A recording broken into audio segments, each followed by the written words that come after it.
क्या आपने कभी सोचा है, एक ऐसा गुरु जिसने महाभारत के सबसे महान योद्धाओं को तैयार किया, जिसका जन्म किसी स्त्री के गर्भ से नहीं बल्कि एक पात्र से हुआ।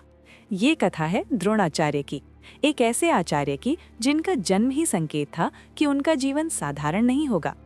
गंगा की शांत तट पर महान तपस्वी महर्षि भरद्वाज अपने आश्रम में निवास करते थे। वे वेदों के ज्ञाता, तपस्या में लीन और अत्यंत संयमी ऋषि थे। एक दिन वे प्रातःकाल गंगा स्नान के लिए गए।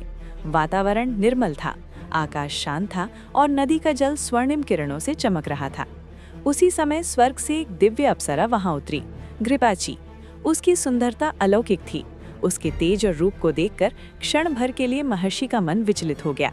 उनके शरीर से वीर स्खलित हुआ, लेकिन वे केवल तपस्वी ही नहीं, ज्ञानी भी थे। उन्होंने उस तेज को व्यर्थ नहीं जाने दिया। उन्होंने उसे एक पात्र में सुरक्षित रख दिया। संस्कृत में उस पात्र को द्रोण कहा जाता है। समय बीता और उसी पात्र से एक बालक उत्पन्न हुआ।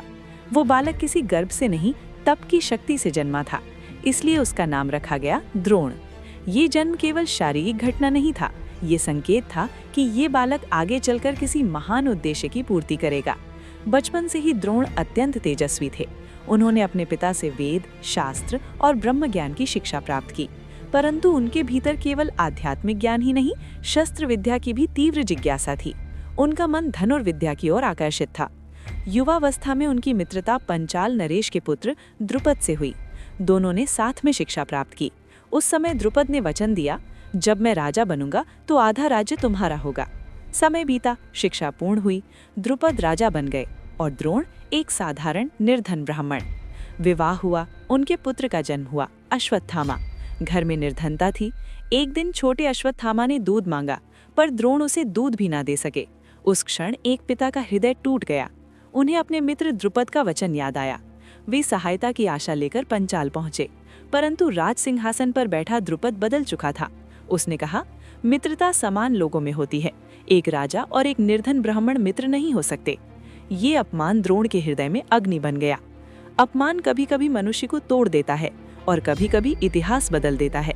द्रोण ने संकल्प लिया कि वे स्वयं को इतना सक्षम बनाएंगे कि संसार उनका सम्मान करे। वे पहुंचे भगवान परशुराम के पास।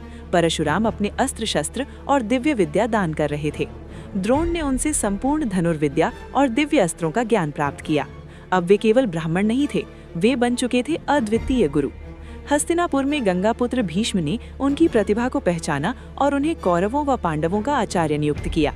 द्रोणाचार्य ने राजकुमारों को युद्ध कला सिखाई। उनके शिष्यों में एक था अर्जुन। अर्जुन की एकाग्रता, समर्पण और प्रतिभा ने द्रोण को प्रभावित किया।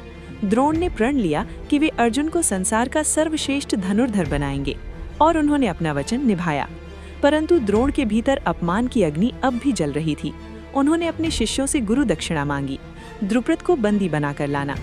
अर्जुन ने द्रुपद को पराजित किया और द्रोण के सामने प्रस्तुत किया। द्रोण ने आधा राज्य ले लिया और कहा, अब हम समान हैं, अब हम मित्र हो सकते हैं। ये बदला था, परंतु क्या ये शांति थी? शायद नहीं। द्रुपद ने प्रतिशोध की अग्नि में यज्ञ किया। उस यज्ञ से जन्म हुआ धृष्टद्युम्न का, जिसका उद्देश्य था द्रोणाचार्य का वध। समय ने अपना चक्र पूरा किया। महाभारत का युद्ध हुआ। युद्ध भूमि में द्रोणाचार्य अपराजय थे। उन्हें हराना असंभव लग रहा था। तब एक योजना बनाई गई। अश्वत्थामा के मारे जाने का भ्रम फैलाया गया। जब द्रोण ने ये सुना, उनका मन टूट गया। उन्होंने शस्त्र त्याग दिए। उसी क्षण धृष्टद्युम्न ने उनका वध किया। जिसका जन्म एक पात्र से हुआ था, जिसने राजाओं को झुकाया, जिसने अर्जुन जैसा योद्धा बनाया, उसका अंत भी नियति के हाथों लिखा गया था। द्रोणाचार्य की कथा हमें सिखाती है, ज्ञान महान है पर अहंकार विनाश लाता है। अपमान प्रेरणा बन सकता है, पर प्रतिशोध जीवन को कठोर बना देता है। और सबसे बड़ा सत्य, मनुष्य चाहे कितना भी महान क्यों ना हो, वो अपने कर्मों के फल से नहीं बच सकता। एक पात्र से जन्मा बालक इतिहास का अमर आचार्य बन गया। ये थे द्रोणाचार्य।